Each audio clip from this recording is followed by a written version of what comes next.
demonstrating how to use a weighted blanket. Weighted blankets have material sewn into them. They have different sizes and weights for all different sizes of people. And weighted blankets are very useful for students with sensory processing disorder and to help control fidgeting in students with ADHD and just to help calm students down. It's particularly useful for students with autism as well. Now Haley is going to demonstrate some of the uses of the blanket. So this is very useful during transition time. So you can have a student come in and they can put the blanket on their lap or on their shoulders.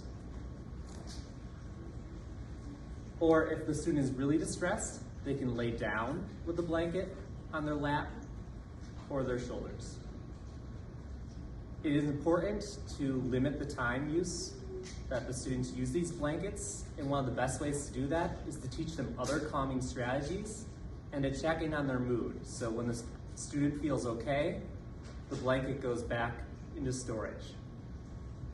Now for care instructions, in order to clean, you should only use one blanket per student in this COVID-19 environment.